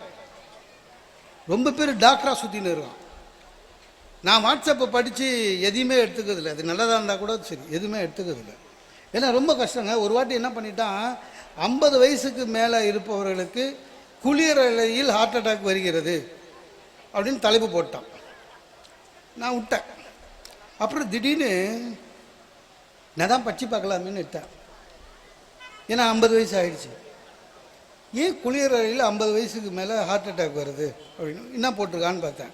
அவன் போட்டிருக்கான், சார் 50 வயது ஆனவர்கள் குளிரலையில் போனவுடன் தண்ணியை எடுத்து தலையில் ஊற்றிக்கொள்ளாதீர்கள், ஏனென்றால் தலையில் ஊற்றிக்கொள்ளும் போது மொத்த ரத்த அழுத்தமும் கீழே நோக்கி இறங்கி ஹார்ட் டப் அப்படின்றான். அப்போ எப்படி குளிக்கணுமா, இது 50 வயசுக்கு மேலே நம்மளுக்கு குளிக்க சொல்லித்தரான் சார். எப்படி குளிக்கணுமா, தண்ணி எடுத்து முதல்ல பாதத்தில் ஊற்றிக்கணுமா ஒரு 2 நிமிஷம், அதுக்கப்புறம் திருப்பி தண்ணி ஊற்றணுமா, இப்படி வரணுமா தண்ணி. அப்போ தான் கீழே வந்து கரெக்டாக. சார் அவன் படிச்சுட்டேன் சார், எனக்கு நம்பிக்கை இல்லை, இருந்தாலும் பாத்ரூம் போனோடனே பயமாக இருக்குது. 50 வயசு ஆயிடுச்சு. முன்னெல்லாம் நேராக போனால் எனக்கு அப்படி சின்ன வயசுலேருந்து அப்படி தான், நேராக போனேன்னா ஷவர் தந்தோன்னா குளிச்சுட்டு வந்துடுவேன். இப்போது 20 நிமிஷம் ஆகுது குளிக்க. ஒரு மக்கு எடுத்து காலில் ஊற்றிட்டு ஒரு 2 நிமிஷம் ரத்தம் ஏறிச்சா. அன்றைக்கி திடீர்னு தலையில் எடுத்து ஊற்றினேன் சார். நானே பயந்துட்டேன் ஏதாவது ஆகிடுமான்னு. சும்மா இருந்த ஆளை என்ன அப்படிதாங்க. பொங்கலுக்கு மறுநாளுங்க ஒரு ஒரு ஒரு டெலிஃபோனு லேண்ட்லைனு என் ஒய்ஃப் எடுக்கிறா. ம் ம் ம் அப்படின்னு வச்சிட்டா. அந்த வெறும் ஊன்னு சொன்னால் அது எங்கள் வீட்டு ஆளுங்கன்னு அர்த்தம். யாருன்னா உங்கள் தங்கச்சி அப்படின்னா. எங்கள் தங்கச்சி பல்லாவரத்தில் இருக்குது. என்ன சொன்னாங்க, ஒன்றும் இல்லைங்க, என்ன சொன்னால் சொல்லு. இல்லை இல்லை, அவங்களுக்கு ஏதோ வாட்ஸ்அப் வந்து தான் இந்த வருஷம் இந்த தை 1லேருந்து ஆம்பளைங்களோட உயிருக்கு உத்தரவாதம் இல்லையா. நான் சொன்னேன், எந்த காலத்தில் தான் உத்தரவாதம் சொல்லு அப்படின்னா. ஆண்களோட உயிருக்கு உத்தரவாதம் இல்லையா, அதனால் ஒய்ஃபுங்கெல்லாம் வாசலில் வந்து 2 அகல் விளக்கு ஏற்றி வைக்கணுமா அப்படின்னு உங்கள் தங்கச்சி சொன்னாங்கன்னு சொல்லிட்டு போயிருக்கிறா உள்ள. நான் உயிர் உத்தரவாதம் இல்லைன்ற வார்த்தை ஊந்துடுச்சு. அப்புறம் மெதுவாக போய் பம்மி கேட்டேன், நீ ஏற்றுவியா அகல் விளக்கு அப்படின்னு. அட உங்கள் தங்கச்சி சொல்லி எதுங்க நண்டுக்குதுன்றான். சார் தங்கச்சி சொன்னது நடந்ததா இல்லையா பார்க்குறதுக்கு என் உயிர் தானா, உயிர் நம்புதுங்க. அப்போனா உங்கள் வீட்டில் ஜனங்களே இப்படி தாங்க விடுங்க அப்படின்னா. வேறு வழி இல்லை, பயந்துட்டேன். அப்புறம் நானே என் தங்கச்சிக்கு ஃபோன் பண்ணி, அகல் விளக்கு வந்து ஒய்ஃப் தான் ஏற்றணுமா இல்லை அவங்கவுங்களே ஏற்றிக்கலாமா, ஏன்னா உயிர் வேணும் சார். அப்படியே ஏற்றினேன், வேறு வழியில் ஏற்றிட்டு அதை அணையாமல் இருக்கிறதுக்காக உட்காந்துக்கிறேன். ரொம்ப கஷ்டம். வாழ்க்கையில் சந்தோஷமாக இருக்கணும். சில பேர் நிறைய பேர் பொய்யான வெளியில் போனால் சந்தோஷம், அதெல்லாம் கிடையாதுங்க. சந்தோஷமும் மகிழ்ச்சியும் ஒன்று நிச்சயமாக வச்சுக்கோங்க. மகிழ்ச்சி என்பது வெளியிலே இருந்து உள்ளே வருவதல்ல, உள்ளே இருந்து வெளியே போவது, அதுதான் மகிழ்ச்சி, உண்மையான மகிழ்ச்சி. நிறைய பேர் வெளில போனால் மகிழ்ச்சி, குடும்பத்தோடு வெளில போனால் மகிழ்ச்சி, அதை விட துக்கம் எதுவும் இல்லை. இந்த குடும்பத்தோட மகிழ்ச்சின்றது காரில் போகிறவங்க, ஸ்கூட்டர் வச்சுக்கிறவனுக்கு தான் தெரியாது எவ்வளோ கஷ்டம்னு. நான் படுறேன் டெய்லி. ஆமாங்க, நம்ம ஸ்கூட்டரில் பார்த்தீங்கன்னாங்க அது ஒரு வித்தியாசமான பொருள். ஒரு 20 கிலோ என்ஜின் பின்னால் வச்சுக்கிறான். சரியா? முன்னால் வெறும் மட்காடு தகுடு, 20 கிலோ என்ஜினு, அதுக்கப்புறம் ஒரு அரிசி மூட்டை மாதிரி ஒரு 75 கிலோ நாட்டிக்குமோன்னு மெதுவாக பார்த்து ஓட்டுவோம். நம்ம ஓட்டும் போது பார்த்திங்கன்னா எது சைடில் ஒரு 40 வயசில் அழகாக ஒரு லேடி போவோம். நம்மளும் மனுஷன் தானே, நம்மளுக்கு பொண்ணு பார்க்கும்போது இதெல்லாம் எங்கே இருந்தது அப்படின்னு நினச்சின்னு ஓட்டுவோம். இவங்க இந்த வீட்டில் சோஃபாவில் உட்கார்ற மாதிரி சௌகரியமாக பின்னால் உட்காந்துக்கின்னு அந்த பேனரு எல்லாம் ஏங்க இந்த கடையில் ஒன்று எடுத்தால் ஒன்று ஃப்ரீங்க, காது கிட்ட கத்துவா. நான் சொன்னேன், அதை உங்கள் அப்பா சொன்னால் பரவாயில்ல, அண்ணாச்சி சொல்லி என்ன பிரயோஜனம் விடு அப்படின்னு. எதுவாக இருந்தாலும் சரிங்க சார், மனசு மகிழ்ச்சியாக வைக்க வேண்டும் என்றால் நீங்கள் உள்ளே இருந்து வெளியே போகிறது தான் மகிழ்ச்சி என்பதை என்றைக்கு உங்களுக்கு புரிகிறதோ அன்றைக்கி தான் உண்மையான மகிழ்ச்சி. உண்மையிலேயே புத்தர் மிக அற்புதமான ஒரு வார்த்தையை சொன்னார். வாழ்க்கை எப்படி வாழ வேண்டும்னா ஒவ்வொரு வினாடியும் வாழ்ந்து கொள் என்றார். இந்த ஓஷோன்னு ஒரு தத்துவ ஞானி, நிறைய பேர் அவரை தப்பாக நினைக்கிறோம், வாழ்க்கை தத்துவத்தை சொன்னவன். Life is a festival, celebrate, வாழ்க்கையை கொண்டாடுங்கள் என்று சொன்னார். வாழ்க்கையை கொண்டாடணும். சில கஷ்டம் வரும், டெய்லி வரும். எனக்கெல்லாம் அமாவாசை வந்தாலே ஜுரம் வரும். ஏன்னா இந்த அமாவாசை அன்னைக்கு தான் நம்மளுக்கு என் ஒய்ஃபு வெளியில் எங்கேயும் சுத்தாமல், ஆஃபீஸுக்கு போகிறேன், மத்தியானம் எங்கேயும் சுத்தாமல் வீட்டுக்கு வாங்க அமாவாசை அப்படின்பா. ஏன்னா அமாவாசையில் வீட்டில் சாப்பிடணும். அது இன்னும் பிரச்சனை. போன அமாவாசைக்கு உட்காந்து சாப்பிட, காலையில் டிஃபன் சாப்பிடல அமாவாசைன்றதுனால உட்கார்றேன். எப்போமேங்க பசி எடுக்கிறது, நம்ம டிஃபன் சாப்பிடல கொஞ்சம் சோர்வாக இருக்கும், அப்போ பசி தெரியாது. இலையில் உட்காந்துட்டோம் வச்சுக்கலாம், நல்லா பசிக்கும். இலையில் உட்காந்து எல்லாம் வச்சுட்டான். வச்ச பிறகு ஐயோ அப்படின்னா என்னென்ன காக்காவுக்கு வைக்க மறந்துட, கொஞ்சம் போய் வச்சுட்டு வந்துடுங்க. நான் 2வது மாடி மொட்டை மாடி போனேன், போய் வச்சேன், ஒரு காக்கா வரல. அப்புறம் 2 காக்கா வந்ததுங்க. கிட்ட வந்துட்டு ஐயோ இந்த வீடான யூட்டன் அடிச்சுன்னு போயிடுச்சு. ஒரே ஒரு காக்கா அப்பளத்தை தூக்கின்னு போயிடுச்சு. இதில் என்ன கஷ்டம், 20 நிமிஷம் கழிச்சு கீழே இறங்குற வேர்க்க ஃபீட்பேக் கேட்பா. காக்கா வந்துதா? வந்தது. எத்தனை காக்கா? 1 வந்தது, அப்பளம் எடுத்து போச்சுனேன். காக்காவுக்கு தெரியுது இவளால் எது செய்ய அப்பளம் மட்டும்தான் வெளியிலேருந்து வாங்கணும், மீதிலாம் இவ செஞ்சுது. நம்ம காக்கா மாதிரி இருந்தால் பரவாயில்லைங்க, நம்ம சாப்பிட்டு தான் தொலைக்கணும். எதுவாக இருந்தாலும் மகிழ்ச்சி என்பது மனதை பொறுத்தது, உள்ளே இருந்து வெளியே போவது. எதையுமே நேர்மறையாக செய்து விட்டால் போதும், நீங்கள் வெற்றி அடைவீர்கள். ஒன்றும் இல்லைங்க, கொஞ்சம் மனசை பக்குவப்படுத்தணும். நிறைய பேர் இப்போ மனசை பக்குவப்படுத்தாமல் பதப்படுத்துகிறோம். சார் ஒரே ஒரு சின்ன உதாரணம், இந்த மாங்காய் இருக்குல்ல, அதை ஃப்ரிட்ஜில் வைங்க, 2 நாள் கழிச்சு எடுத்து பாருங்கள், மாங்காய் கெட்டு போகாது, ஆனால் மாங்காவே இருக்கும். இதே மாங்காவை சும்மா காத்தோட்டமாக டைனிங் டேபிள் மேலே வைங்க, 2 நாளில் பழமாயிடும். உள்ளே இருக்கிறது பதப்படுத்துவது, வெளியே இருப்பது பக்குவப்படுவது. ஒவ்வொரு மனிதனும் பக்குவப்பட வேண்டுமே தவிர பதப்படுத்தக்கூடாது. ஒரு தூய்மை இருக்க வேண்டும். கொஞ்சம் ட்ரை பண்ணுங்க. நான் திருக்கோயிலை தூய்மையாக வைங்கன்னு சொன்னேன், அந்த மாதிரி வைக்கணும். அதுதான் நாம் உண்மையாக செய்கிற இறைப்பணி. சார் ஒரு ஊரில் ஒரு தேரோட்டம், சாமி திருவிழா வருது. தேர் ஒரு 4 மாட வீதி சுற்றி நிலைக்கு வந்துடுச்சு. நிலைக்கு வந்த தேரை அந்த ஊர் கார்ப்பரேஷன் லாரி கிராஸ் பண்ணுது. லாரி தேரை பார்த்து கேட்டுது, உனக்கெல்லாம் பாரு வாழ்வு அப்படின்னு. எது? குப்பை லாரி. ஏன்னா பின்னா இந்த ஜனங்க ரொம்ப மோசமானவனுங்க, நன்றி கெட்டவனுங்க ஜனங்க அஞ்சு. தேர் சொல்லிச்சான், எதுக்கு அது மாதிரி சொல்கிறேன்? இல்லை நான் 365 நாளும் வரேன், ஒவ்வொரு தெருவாக போய் குப்பை வாடுறேன், அவனுங்க ஊரை சுத்தம் பண்ணுறேன். நீ வருஷத்துக்கு ஒரே ஒரு நாள் ஒரே ஒரு ரவுண்ட் அடிச்சுட்டு நின்றுடுற 5 ஹவரில். ஆனால் இந்த ஜனங்க எவ்வளோ நன்றி கெட்டவங்க, வருஷத்தில் எப்போவோ வர ஒரே ஒரு நாள் வர உன்னை பார்த்தா கும்பிட்றானுங்க, டெய்லி அவனுங்களை சுத்தம் பண்ணுறேன், ஆனால் என்னை பார்த்தா மூக்க முடுறானுங்க, மனுஷங்க நன்றி கெட்டவங்கச்சு. அப்போ தேர் சொல்லிச்சான், இல்லை மனுஷங்க கும்பிட்றது உன்னையோ என்னையோ இல்லை, என் உள்ளே இருப்பது தெய்வம், அதனால் மனிதர்கள் கும்பிடுகிறார்கள். உன் உள்ளே இருப்பது வெறும் குப்பை, அதனால் மனிதர்கள் மூக்கை மூடுகிறார்கள். உள்ளத்தை தெய்வமாக வைத்துக்கொள்ள ஆரம்பித்து விட்டால் மக்களால் நீங்கள் வணங்கப்படுவீர்கள். அதான் உண்மை சார். மக்களை புரிஞ்சுக்கணும், மனிதர்களை புரிஞ்சுக்கணும். நான் எப்பவும் சொல்கிறது தான், இந்த பீட்சா கேள்விப்பட்டிருக்கீங்களா, பார்த்துருக்கீங்களா, சாப்பிட்ருக்கீங்களா? பீட்சா ஆர்டர் பண்ணிங்க வச்சுங்க, வரும்போது அது வந்து பார்த்திங்கன்னா ஸ்கொயர் பாக்ஸாக வரும். திறந்து பார்த்திங்கன்னா உள்ளே ரவுண்டாக இருக்கும், எடுத்து பார்த்திங்கன்னா ட்ரையாங்கிளாக இருக்கும். மனுஷனும் அப்படி தான், பார்க்கும்போது ஒரு மாதிரி இருப்பான், பழகும்போது ஒரு மாதிரி இருப்பான், உண்மையிலேயே அவன் வேறு மாதிரி இருப்பான். ஆக மனிதர்களை படித்து கொண்டால் நீங்கள் வாழ்க்கையிலே மகிழ்ச்சியாக வாழலாம் என்று கூறி, எங்களுடைய அன்பு சகோதரர் அற்புதமான ஒரு நடிகர். நான் ஆரம்பத்தில் சார் கேட்டாரான்னு தெரியல, ஒரு நடிகரை குறிப்பிட்டு சொல்லும் பொழுது அவர் நகைச்சுவை நடிகர் என்று சொல்வார்கள். ஒரு நடிகரை குறிப்பிடும்போது அவர் ஆக்ஷன் ஹீரோ என்று சொல்வார்கள். சில பேரை பார்த்தா வெறும் குணச்சித்திர நடிகர்னு. ஆனால் மொத்த நடிகர் குணச்சித்திரம் வரும், நகைச்சுவை வரும், ஆக்ஷன் வரும். மிக அற்புதமான ஒரு நடிகர் இன்றைக்கு இங்கே பேச இருக்கிறார். அவரையும் வரவேற்று எனக்கு வாய்ப்பு தந்த அனைவருக்கும் வணக்கம் கூறி விடைபெறுகிறேன். நன்றி, வணக்கம்.